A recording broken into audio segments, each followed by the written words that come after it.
So hello guys, welcome to my channel Rubro the Dog Hair. This is my second vlog, and yeah, it's morning, so good morning. So yeah, तो मुझे नहीं पता वो आप लोगों को कितना समझ आया कितना नहीं, क्योंकि this is my first time कि अपनी स्टोरी को किसी को कन्वे करना है इन वेरी शॉर्ट टर्म, है ना? तो वो थोड़ा-सा मेरे लिए डिफ़िकल्ट था, बट या तो मेरा वो 3 महीने वाला जब गैप रहा ना, तो उसके बाद मैंने अगस्त से स्टार्टिंग कर दी थी नीट 2023 के लिए। अ, फिज़िक्स वाला को बाय कर लिया था, जो उनका यकीन 2.0 वाला जो बैच उस समय रिलीज़ हुआ था नया। तो जब उससे जब पढ़ना स्टार्ट करा, तो उसके बाद स्टडीज़ मेरी फिर से अच्छी जाने, क्योंकि वो क्या था ना कि चीज़ें मेरे माइंड में पहले से थीं, बस उन्हें एक बार रिवीज़न की ज़रूरत थी। तो things were going good.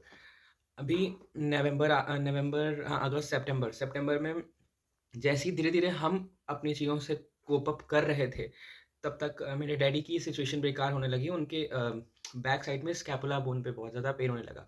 He was not able to sleep properly. तो जब भी उनके पेन स्टार्ट हुआ, उसके बाद लोकल हॉस्पिटल में एडमिट कराया। डॉक्टर सेड कि ब्लड लॉस हो गया है और प्लेटलेट्स की कमी है। Everything will be fine soon, but there is no need to worry about that. तो अभी फिर हम लोग का ये था कि ठीक है, नॉर्मल चल रहा था सब कुछ। फिर suddenly in the end of October उनको मतलब बहुत हैवी पेन लगा। इवन वो उस साइड को ऐसा लेट भी नहीं पा रहे थे। तो जब वाली चीज़ें हुई, तो फिर हम लोगों ने हम मेरे पापा एक्स सर्विसमैन थे, तो उनका एयरफोर्स हॉस्पिटल था, 7 एयरफोर्स हॉस्पिटल, जहाँ पे उनको सर्विसेज़ मिलती हैं। तो जब वहाँ पे गए, तो उन्होंने कहा कि आपका एक्स-रे होगा, बिकॉज़ मेरे पापा को 2017 में माउथ कैंसर हो गया था, तो डॉक्टर्स थोड़ा-सा एक्टिवली उन्हें देखते थे। तो जब एक्स-रे हुआ, एक्स-रे के 1 दिन बाद पता चला, उन्होंने बोला कि आपके ब्लड क्लॉट हो गया है लंग्स में। तो ठीक है, वो भी हम लोग के लिए नॉर्मल था कि चलो क्लॉट है, उसे किसी केमिकल्स के थ्रू डिसॉल्व करके वो ठीक हो जाएँगे। मतलब ये था कि सब कुछ ठीक हो जाएगा, there is no need to worry about anything. उसके बाद वो दर्द बढ़ता गया, फिर डॉक्टर ने रेफ़र कर दिया रॉयल कैंसर हॉस्पिटल में। रॉयल कैंसर हॉस्पिटल ही क्यों? क्योंकि वो कैंसर के पेशेंट थे, तो जो उनका जितना भी रेगुलर ट्रीटमेंट चलता था, अगर उन्हें फ़ीवर भी आता था ना, तो वो मतलब पहले एक बार वहाँ पे उनका चेकअप नॉर्मली होता था कि क्या उससे रिलेटेड तो नहीं है ऐसा। तो फिर जब वो रॉयल कैंसर हॉस्पिटल गए, वहाँ पे जो सीनियर डॉक्टर थीं, उन्होंने बताया कि अ, 4th स्टेज का लंग कैंसर है। हुँ, 4th स्टेज का लंग कैंसर है, और याद भी नहीं है कि हम लोग के कैसे एक्सप्रेशन थे, मतलब हम लोगों ने कैसे बिहेव करा था। फिर हम लोगों ने यही क्वेश्चन करे कि मैम ठीक हो जाएगा ना? क्योंकि और क्या कर सकते हैं? कोई ऑप्शन नहीं रहता। फिर डॉक्टर ने बोला कि हाँ, अगर ज़्यादा प्रॉब्लम आती है तो हम लोग सर्जरी कर देंगे, वहाँ से वो चीज़ निकाल देंगे। बाकी अभी हम लोग रेडियो और कीमो से काम चलाते हैं। मतलब रेडियो कीमो से देखेंगे, अगर वो साइज़ उसका छोटा और हो जाएगा, तो उसको ऑपरेशन से बाद का जो बचा हुआ पोर्शन है वो निकाल देंगे। 5 या 6 आई थिंक कीमोथेरेपी हो गई थी। अ, और ये जब कीमोथेरेपी चल रही थी, वो ठीक थे, पेन भी नहीं, और पता नहीं उनको होता था कि नहीं, वो बताते नहीं थे। उनके ज़्यादा उन्होंने कभी एक्सप्रेस भी नहीं करा। तो ये नवंबर, दिसंबर ये समय चल रहा था, जिस समय पापा की कंडीशन थोड़ी वर्स्ट होती जा रही थी। और इस समय ही मेरा जो स्कोर था, वो ठीक चला था। मतलब क्योंकि मेरी मम्मी इतनी स्ट्रॉन्ग है, उन्होंने कभी एक ऐसा प्रेशर नहीं बिल्डअप, उन्होंने बोला कि हम अकेले सब कुछ सँभाल लेंगे, कुछ ऐसा घबराने का नहीं है, सब कुछ ठीक हो जाएगा। क्योंकि हम लोग ये था कि ज़्यादा कंडीशन बेकार नहीं है, क्योंकि एक तो पापा नहीं फ़ील कराते थे कि हमें ये दिक्कत है, दूसरा मम्मी इतनी स्ट्रॉन्ग थी कि उन्होंने कभी भी हम लोग को सप्रेस नहीं करा किसी चीज़ के लिए कि यार अभी तो मैं घर को ऐसे सँभालो, घर को ऐसे रखो। और स्कूल भी, मम्मी मेरी स्कूल टीचर है, उनका स्कूल भी मिस हो रहा था, तो वो हर चीज़ उन पर पाइल अप हो रही थी, तो वो उस चीज़ को वो मैनेज आउट कर पा रही थी। हाँ, डैडी बीमार हैं, वो ठीक हो जाएँगे, क्योंकि कुछ भी नेगेटिव इम्पैक्ट हम लोग अपने माइंड पे नहीं ला रहे थे।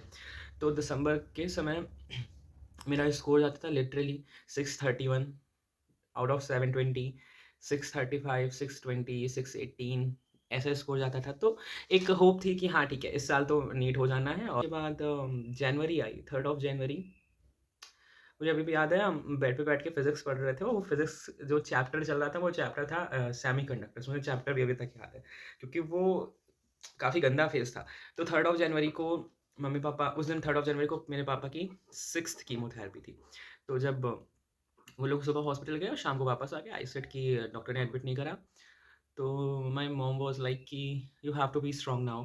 तो I said what happened? Daddy से पूछा, तो daddy was like I don't know anything, because वो उस समय माइंड उनका इतना स्टेबल नहीं था। He can't say anything. तो उन्होंने बोला कि मम्मी से पूछो, आई डोंट नो, कुछ तो हुआ है हॉस्पिटल में, क्योंकि she was not well since last 1 day. तो आई थिंक ऐसा क्या हुआ? तो मेरी मम्मा ने कहा डॉक्टर ने बोल दिया है बहुत ज़्यादा, तो 4 महीने, और उनकी कंडीशन बहुत ही वर्स्ट है और कैंसर बॉडी में फैल चुका है and the body is not responding at all. तो इसके आगे कोई जवाब बनता ही नहीं है कि जब कोई ये बोल दे कि बॉडी रिस्पॉन्स नहीं कर रही है, तो व्हाट वी कैन डू? तो वो चीज़ों को ऐसा बताना पता है बहुत, बहुत, बहुत मुश्किल है, मतलब कि फिर हम लोग ऐसा बैठ गए कि ये कैसे पॉसिबल हो सकता है? मतलब 2 जनवरी तक सब कुछ ठीक था। डॉक्टर भी अच्छा रिस्पॉन्स दे रहे थे। पापा भी ठीक थे, और जिस दिन से ये 3 जनवरी वाला एक कीमो उनका मिस हुआ है, उसके बाद से कंडीशन इतनी वर्स्ट हो गई। फिर अगले दिन ही हम लोगों ने प्लान करा कि इनको घर पे नहीं रखना है। उन डॉक्टर ने तो बोला था ऑक्सीजन सिलेंडर पे रखो, इनका कुछ नहीं होने वाला है ये सब। फिर उसके बाद ऑक्सीजन सिलेंडर पे रख दो, पर हमने सोचा नहीं, ऐसा नहीं करना है। उनको नेक्स्ट डे हम लोग हॉस्पिटल में लेके गए, जो यहाँ का बहुत जाना-माना हॉस्पिटल है, रेजेंसी हॉस्पिटल, जो सर्वोदय नगर में पड़ता है हम लोग के साइड पे। तो वहाँ पे ले गए, डॉक्टर ने तुरंत मुँह पे बोल दिया इनके शरीर पे कुछ बचा नहीं है, बट हम आपकी हेल्प कर दे रहे हैं, क्योंकि वो डॉक्टर जो थे, उन्होंने मेरा ट्रीटमेंट भी कर रखा था जब मेरे ट्यूबरक्लोसिस वाला केस हुआ था। तो थोड़ा-सा एक, हाँ, वो ज़ोन था कि थोड़ा समझ रहे थे, अंडरस्टैंडिंग थी इतनी डॉक्टर की। तो जब वहाँ पे एडमिट हुए, तो कैंसर स्पेशलिस्ट जो वहाँ के थे, उन्होंने बोल दिया था कि, क्योंकि वो समझ गए थे कि अभी इनका कुछ नहीं हो सकता। तो उन्होंने बोल दिया जितना इनकी फैमिली को मतलब कि शांत कर सको, इतना सेटल डाउन कर सको करो। उन्होंने डायरेक्ट बोल दिया कि इनके तो कभी कैंसर था ही नहीं, ताकि अब जो कम समय बचा है ना, वो हम लोग का बहुत खुशी में जाए। वो इतना लिटरली लंग्स के ऊपर इतना सा साइज़ था, जब हम लोगों ने सितंबर में देखा था, और जनवरी का जब एक्स-रे हुआ था, तो इतना बड़ा साइज़ हो गया था वो कैंसर का। तो फिर धीरे-धीरे चीज़ें वर्स्ट हो रही थी। पर अब जो होने वाला था उसके लिए प्रिपेयर नहीं थे। अभी मेरा 25th ऑफ जनवरी आ गई थी। 25th ऑफ जनवरी को मुझे पीडब्ल्यू के ऑफलाइन सेंटर पे जाना था अपना टेस्ट का रजिस्ट्रेशन फॉर्म भरने, ऑफलाइन टेस्ट के लिए। हॉस्पिटल के बाद जब वो घर आते थे ना, तो मम्मी तो स्कूल चली जाती थी, बीच जब नवंबर की बात है। तो जब स्टार्टिंग में मम्मी को कभी अर्जेंट काम से स्कूल चला जाना होता था, तो पापा के साथ एक बहुत अच्छा क्वालिटी टाइम हम लोग स्पेंड करते थे। उनको 1 गिलास पानी भी लेना होता था ना, तो उन्हें एक मेडिसिन लेनी पड़ती थी, ताकि वो जो माउथ है वो पूरा नम हो सके, then he will get that meal and water वगैरह। तो 25th ऑफ जनवरी को वो पूरी रात हमें नींद नहीं आई, पता नहीं क्यों एक अजीब-सी वाइब आ रही थी कि something is wrong and something is gonna be wrong. तो वो चीज़ें एहसास हो रही थी। 26 ऑफ जनवरी को जब सुबह वीडियो कॉल करी, क्योंकि 26 जनवरी को मेरे पापा एक्स सर्विसमैन थे, तो वो मैंने मज़ाक करने के लिए उनको कॉल करा कि आज परेड में नहीं जाना क्या? आज वो लड्डू नहीं मिलेंगे क्या? ऐसे मस्ती-मज़ाक करी, तो ही वाज़ लाइक कि बस 15 दिन दो, आई विल बी फाइन सून। और उनका हमेशा था कि वो हाथों पे लिखते थे। जैसे कोई बोल दे ना कि कुछ नहीं होगा ना, आप ठीक हो जाओगे ना, कहते कि ऐसा 90 लिखते थे कि अभी हमें 90 इयर्स तक रहना है। तो बहुत ही स्ट्रॉन्ग पर्सनैलिटी थी, बहुत ही ज़्यादा करेजियस थे, बहुत ही ज़्यादा, मतलब एक जो रियल आर्मी पर्सन होता है ना, वो सारी क्वालिटीज़ उनके अंदर थी। क्योंकि उन्होंने कभी भी अपनी बीमारी को इतना ज़्यादा हम लोग पर हावी नहीं होने दिया, वो सब कुछ खुद ही सेटल डाउन कर लेते थे चीज़ों को। अगर उनके पेन भी हो रहा है, ब्लीडिंग भी हो रही है, तो उन्होंने ज़्यादा चीज़ों को, जिस हिसाब से उनकी बीमारी थी, उन्होंने उसको बिल्कुल भी तवज्जो नहीं दी। मतलब ये कहो, इसीलिए वो बीमारी उन पर दर्दनाक तरीके से हावी नहीं हुई। उनको पेन नहीं हुआ, लास्ट ब्रीथ तक उनको पेन नहीं हुआ। 26th ऑफ जनवरी को बसंत पंचमी भी थी, घर पे पूजा-पाठ भी चल रहा था, और साइमल्टेनियसली वहाँ पे भी चीज़ें बहुत वर्स्ट चल रही थी हॉस्पिटल में, क्योंकि उनका ऑक्सीजन लेवल सडन ड्रॉप होता था 20-25 पर। तो चीज़ें तो दिन पर दिन बेकार होती ही जा रही थी। 26 ऑफ जनवरी 6 बजे के करीब ही पास्ड अवे, और चीज़ें बिल्कुल बेकार, मतलब ये कैसे हो सकता है?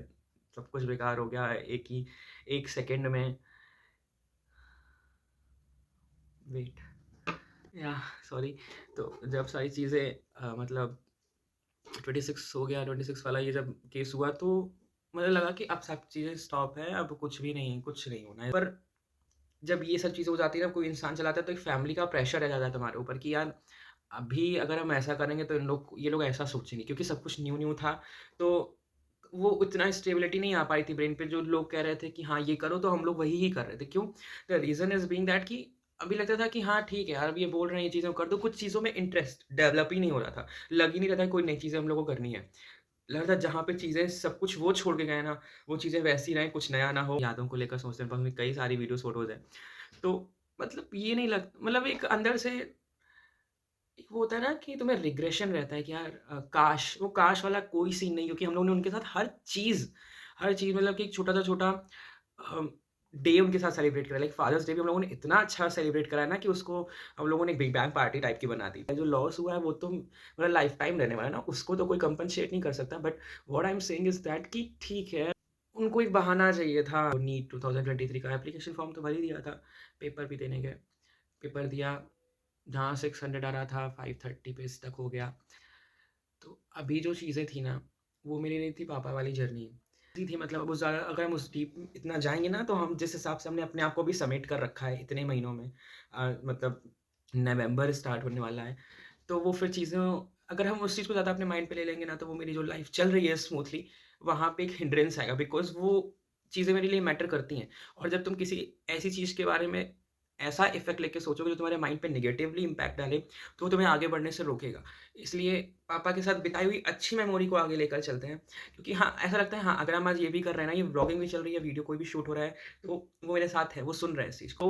जीना, जिसे कहते हैं ना, जी रहे हैं हम लोग उस चीज़ को, तो इसको भी जी रहे हैं। तो वो mama is not well at all. Right now she is having migraine attack, and उनका एक्सीडेंट भी हो गया था मम्मी का पापा के जाने के बाद। तो उनके मतलब बैकबोन फ्रैक्चर हो गया था, उनके लिगामेंट इंजरी हो गई थी, her left hand is not well at all. तो वो भी ठीक नहीं रहती हैं इतना। चीज़ें मेरी बीमारी से लेकर अब तक कितनी वर्स्ट होती गईं, पर हिम्मत नहीं, इधर से नीट नहीं गया लाइफ से, क्योंकि नीट तो क्रैक करना था, बट वो यही होता है ना, मेरे फ़ेवर में रहा ही नहीं। 21 वाले में स्कोर नहीं अच्छा है, 22 वाले में अपनी बीमारी की वजह से नहीं दे पाए, 23 वाला ये डैडी की वजह से थोड़ा-सा, उनकी वजह से नहीं, मतलब वो ऐसा माइंड हो जाता है ना कि अब लगता है कि अगर हम याद भी करेंगे, हम सब भूल गए हैं। अब तो नहीं हो पाएगा कुछ भी, ये हो गया था। 2023 का जिस दिन एग्ज़ाम था, that is on 7th of May. अगला वाला जो पार्ट 3 होगा ना, सॉरी वो पार्ट 2 में था, एक कवर हो जाएगा, पर वो हुआ ही नहीं क्योंकि वीडियो थोड़ी लेंथी ज़्यादा हो जाएगी फिर। तो जो मेरा नीट जिस दिन मैंने दिया और जिस दिन मुझे कॉलेज अलॉट हुआ, इसका आपको नेक्स्ट पार्ट में वीडियो दिख जाएगा। और तो अभी इसके लिए बस इतना ही। और जो भी वीडियो में आज थोड़ा-सा वीडियो मतलब थोड़ा-सा हो गया होगा, आई नो, वो उस मेंटालिटी से बनाने के लिए सोचा था कि नहीं ज़्यादा इमोशनल नहीं होना है, बिल्कुल स्ट्रेट फॉरवर्ड बता देंगे, स्टोरी ज़्यादा डीप नहीं जाना। वो माइंड पे वो स्ट्राइक चीज़ें कर जाती तो हो जाता है, बट या do subscribe, do like, bye bye, thank you.